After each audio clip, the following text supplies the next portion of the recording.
I have a dream. J'ai une vision pour l'Église de Christ.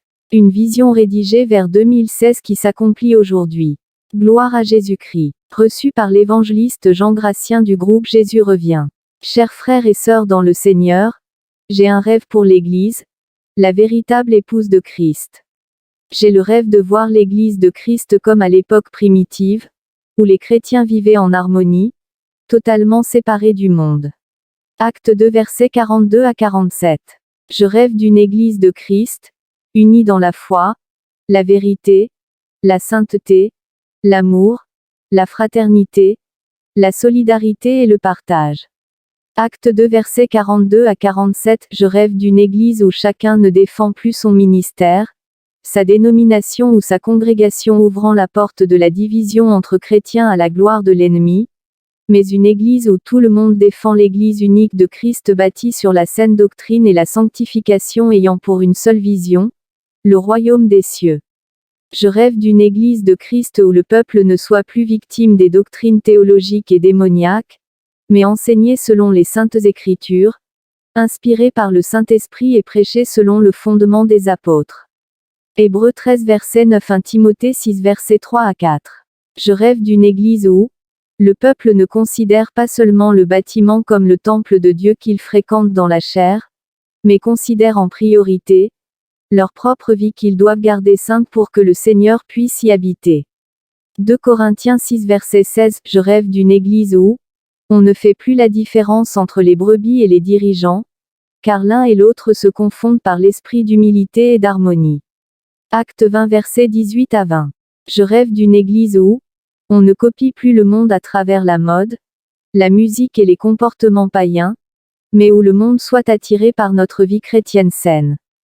1 Jean 2 versets 15 à 17 Je rêve d'une Église où le pasteur ne se fasse plus adorer et recevoir le culte dû à l'Éternel, en se donnant des titres ronflants comme bishop, archibishop, révérend fondateur, docteur en divinité, mais où le dirigeant se considère comme simple serviteur, simple gérant et laissant la place de propriétaire directeur à Jésus-Christ.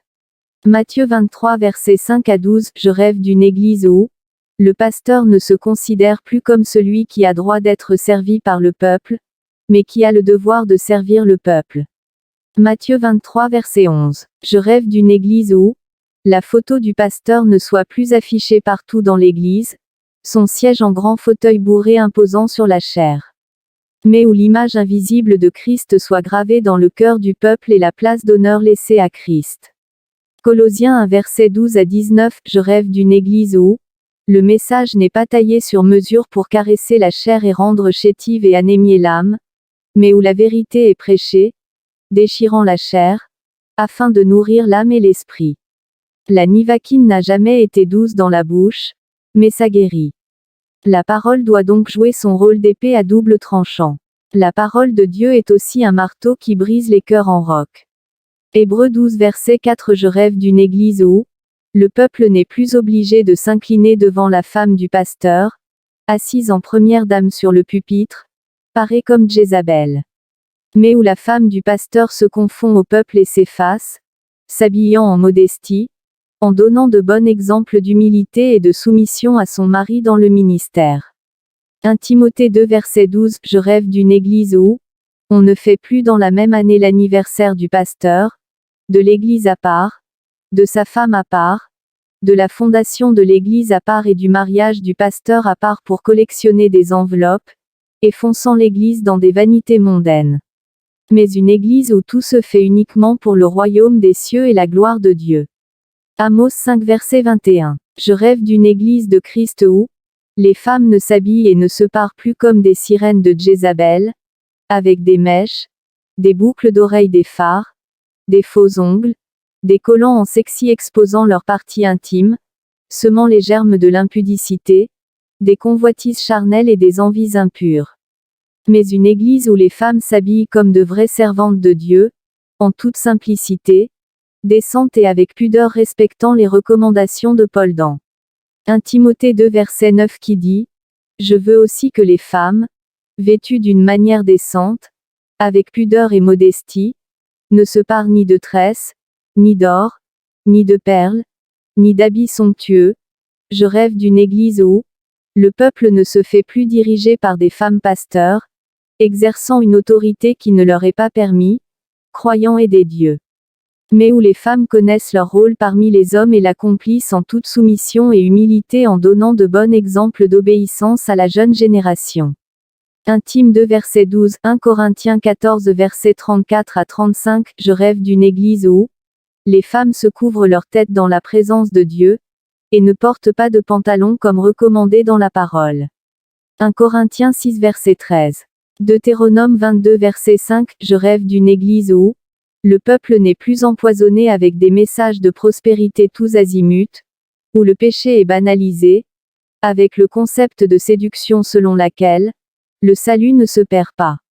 Mais une église où le peuple est enseigné à vivre dans la sanctification et la pureté interne et externe, en travaillant leur salut, chaque jour avec crainte et tremblement. Hébreux 12 verset 14, Je rêve d'une église où le pasteur ne vient plus au culte avec des gardes du corps, mais affiche la simplicité qui caractérise l'image de Christ. Imitez Christ en tout. 1 Pierre 1 verset 15 à 16, Je rêve d'une église où les enfants du pasteur ne se comportent plus en rebelles comme les enfants du sacrificateur Élie, mais une église où les enfants du pasteur donnent un bon exemple de l'enseignement que donne leur père au peuple. 1 Samuel 2 verset 22 à 36, Je rêve d'une église où le peuple prend à cœur les sorties d'évangélisation et conduit par le pasteur qui organise régulièrement les porte-à-porte pour gagner d'autres brebis dans la bergerie. Matthieu 28 verset 19 à 20, Je rêve d'une église où les âmes ne soient plus gagnées pour le compte d'une dénomination ou congrégation, mais où les âmes sont gagnées pour Christ et orientées selon le Saint-Esprit vers de bons pâturages pour être bien nourries par la parole. Je rêve d'une église où les âmes pauvres ne soient plus négligées, et livrées à elles-mêmes dans leurs difficultés, et deviennent la proie facile des loups ravisseurs, alors que les âmes riches sont traitées comme des rois, en couvrant leurs diverses saletés et même nommées à un poste à cause de leur argent. Mais une église où les âmes sont entretenues, soutenues et traitées de la même façon sans aucune discrimination. Jacques 2 verset 2 à 9, Ézéchiel 34, Je rêve d'une église où on ne réclame pas la dîme avec pression et esprit de cupidité, mais où le peuple ait le plaisir et la joie de donner en toute responsabilité la 10e partie de leurs revenus en reconnaissance à Dieu, qui les a bénis afin de gérer les affaires courantes de sa maison ou soutenir les missions d'évangélisation.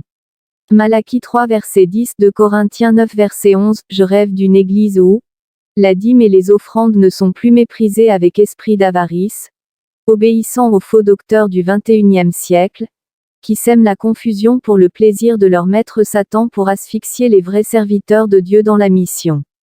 Mais une église où les dîmes, les offrandes et les prémices se donnent avec joie, et gérées non par le pasteur, mais par un comité de gestion des fonds de l'Église, pour que les ministres établis travaillent dans de bonnes conditions et jouissent de leur salaire prévu dans les Saintes Écritures. Galates 6 verset 6, 1 Timothée 2 verset 5, Je rêve d'une église où le pasteur ne donne plus une image négative du corps de Christ, et fait fuir les potentielles âmes, mais où le pasteur présente une image positive, de compassion, d'amour, et de responsabilité dans son ministère pour attirer les âmes. 1 Pierre 2 verset 12, Je rêve d'une église véritable de Christ, qui ne copie plus les fêtes païennes dédiées à d'autres dieux, comme les janviers, Noël, etc. Mais une église où le peuple espère pour seul grand jour de fête, le jour de la trompette. Amos 5 verset 21, Je rêve d'une église où les chantres ne copient plus les rythmes et les danses du monde profane comme dans les boîtes de nuit. Mais une église où la louange, l'adoration et les cantiques sont inspirés par Saint-Esprit pour édifier le peuple et tout se fait la simplicité pour la gloire de Dieu. Je rêve d'une église où les prédicateurs non inspirés et paresseux, ne vont plus copier des prédications empoisonnées, diluées et corrompues sur Internet ou dans des applications préconçues, pour enseigner au peuple, mais où le prédicateur va régulièrement consulter le Seigneur à propos du message qu'il doit livrer au peuple, et se fait guider par le Saint-Esprit. Ésaïe 30 verset 1. Je rêve d'une Église de Christ sans tache ni ride, déconnectée du monde et parée des ornements sacrés du Saint-Esprit, résolument engagée pour le royaume des cieux, et prête pour accueillir son époux, Jésus-Christ pour le grand festin de noces. Matthieu 6 verset 33, Colossiens 3 verset 1 à 2. Mon rêve est en réalité une grande réforme spirituelle engagée par notre Seigneur Jésus-Christ, un feu de réveil qui s'annonce, et dont les effets se manifestent déjà au sein de son peuple qui connaît sa voix. Le désordre et l'égarement que vit son peuple ne restera pas ainsi jusqu'à l'enlèvement. Alors il a décidé de mettre sur pied une armée de jeunes soldats qui ne reculent devant rien, pour susciter le dernier réveil, et sonner la trompette de la vérité et de la sainteté, en sortant son peuple de son sommeil spirituel. Voici le mandat donné au capitaine de cette armée dont lui-même est le général. Ézéchiel 38 verset 9. Tu monteras, tu t'avanceras comme une tempête, tu seras comme une nuée qui va couvrir le pays, les nations, toi et toutes tes troupes, et les nombreux peuples avec toi. Ceci est déjà en cours et ceux qui ont le discernement peuvent voir les signes et les effets. Jésus même réunira tout son peuple qui le craint dans une même vision d'amour, de vérité et de sainteté pour préparer son épouse à l'enlèvement après quoi sonnera la trompette. Tout ce qui est annoncé dans le livre d'Ézéchiel va s'accomplir. Lisons. Ézéchiel 36 versets 23 à 28. Je sanctifierai mon grand nom, qui a été profané parmi les nations, que vous avez profané au milieu d'elles. Et les nations sauront que je suis l'Éternel, dit le Seigneur, l'Éternel, quand je serai sanctifié par vous sous leurs yeux. Je vous retirerai d'entre les nations, je vous rassemblerai de tous les pays, et je vous ramènerai dans votre pays. Je répandrai sur vous une eau pure, et vous serez purifiés, je vous purifierai de toutes vos souillures et de toutes vos idoles. Je vous donnerai un cœur nouveau, et je mettrai en vous un esprit nouveau, j'ôterai de votre corps le cœur de pierre, et je vous donnerai un cœur de chair. Je mettrai mon esprit en vous, et je ferai en sorte que vous suiviez mes ordonnances, et que vous observiez et pratiquiez mes lois. Vous habiterez le pays que j'ai donné à vos pères, vous serez mon peuple, et je serai votre Dieu. Ainsi dans la perspective de cette promesse divine, je proclame au nom de Jésus-Christ, que le réveil des chrétiens pour la sanctification soit une réalité. Ma motivation pour l'Évangile est le réveil. Chers frères et sœurs dans le Seigneur, je lisais un témoignage un jour dans lequel notre Seigneur a déclaré à une sœur dans une vision qu'il prépare en cette fin des temps, un dernier réveil, une armée puissante de jeunes gens intègres, dévoués et aiguisés pour l'évangélisation pour réveiller son peuple du coma. Il s'agit des ouvriers de la dernière heure. Ils seront plus performants que ceux de la première heure. Ils ne reculeront devant rien pour prêcher le royaume des cieux et sa justice selon la saine doctrine. Ils donneront le meilleur d'eux-mêmes pour gagner plus d'âmes. Ils ne prêcheront pas avec compromission, mais ils livreront le message tel que je leur communiquerai. Les persécutions, les chantages, les intimidations et les tribulations du monde ne les feront pas fléchir devant le prince de ce monde. Ils accepteront sacrifier leur jeunesse, leur passion, leur désir et leur avenir pour me servir. Une génération de jeunes gens comme les Shadrach, Meshach, Abed-Négo qui ne reculent pas devant la fournaise ardente, des Daniel qui ne reculent pas devant la fosse au lion, des Étienne qui ne reculent pas devant les jets de pierre, des David qui ne reculent pas devant les intimidations des Goliaths, des apôtres Paul qui ne craignent pas la prison pour mon nom. Notre Seigneur disait dans le message qu'il va accomplir sa promesse annoncée dans le livre de Joël, 2 verset 28. Après cela, je répandrai mon esprit sur toute chair, vos fils et vos filles prophétiseront, vos vieillards auront des songes, et vos jeunes gens des visions. 29. Même sur les serviteurs et sur les servantes, dans ces jours-là, je répandrai mon esprit. 30. Je ferai paraître des prodiges dans les cieux et sur la terre, du sang, du feu, et des colonnes de fumée. Bien-aimés, Le jour où j'ai lu ce message, une puissance m'a saisi et j'avais mis à pleurer pour faire partir de cette armée. Je me fus senti concerné en première ligne de cette bataille. J'ai ensuite prié ainsi. Seigneur, merci de m'avoir révélé ce projet. Je veux faire partie de cette armée. Affûte mes armes et affermis ma foi pour que je ne chancelle pas devant l'ennemi. Car le zèle de ton évangile me dévore. Depuis lors, j'ai constaté que mon amour pour l'évangélisation a augmenté. Je voulais gagner plus d'âmes pour le Seigneur pour que son Église soit affermie. Je voulais aussi que les chrétiens soient à l'image de notre Seigneur en toutes choses. C'est alors qu'il a commencé à m'enseigner la saine doctrine et la sanctification. Il me dit, prêche mon retour et pas d'autre message. D'où le nom. Jesus revient. Il a mis dans ma bouche un slogan. Mettez de l'ordre dans votre vie. La trompette va sonner. Aujourd'hui le Seigneur fait de cette vision un feu de réveil qui embrasse le monde entier. Toute la planète est en train d'être touchée par ce réveil. Les saints entendent le son de la trompette de la repentance et se repentent et se sanctifient pour se préparer pour l'enlèvement. Alléluia. Si tu es aussi concerné par ce réveil et veux travailler pour mobiliser les âmes pour le Seigneur et marcher avec nous, repens-toi de ta vie de péché, abandonne le monde et ses rudiments, purifie-toi et demande au Seigneur de te remplir de sa grâce. De te donner le zèle de le servir. De te donner le dégoût des choses impures. Tu vas faire ces prières selon que le Saint-Esprit te conduit. Seigneur Jésus, donne-moi ta capacité. Je veux voir désormais les choses comme tu les vois, sentir les choses comme tu les sens, aimer les gens comme tu les aimes, être compatissant comme tu compatis aux douleurs de tes brebis. Seigneur Jésus, remplis-moi de ta capacité. Seigneur Jésus, je veux avoir la passion pour ton œuvre comme les premiers qui t'ont servi.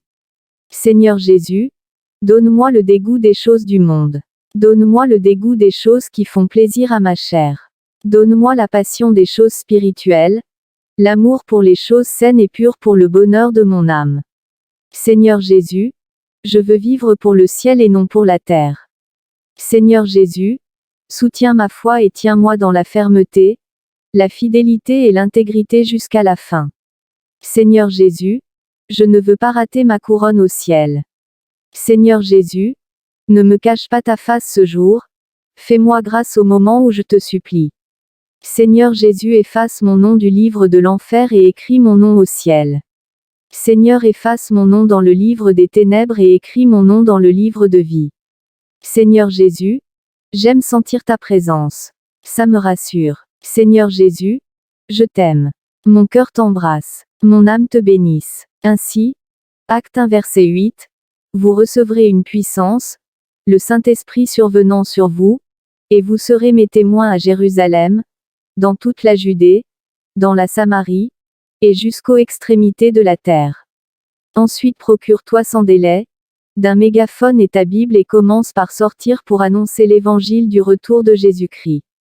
Tu recevras une puissance de réussir et le Saint-Esprit te fournira tous les ingrédients pour réussir. Celui qui atteste ces choses déclare dans Apocalypse 22 verset 12 voici, je viens bientôt, et ma rétribution est avec moi, pour rendre à chacun selon ce qu'est son œuvre. Amen. Évangéliste Jean Gratien. _bas, recevez plus d'édification, témoignages et enseignements selon la saine doctrine, en vous abonnant aux plateformes du groupe Jésus revient sur notre chaîne Jésus revient TV sur YouTube, sur Facebook ou sur satellite avec votre décodeur Strong. Contact, +229 97 25 35 39.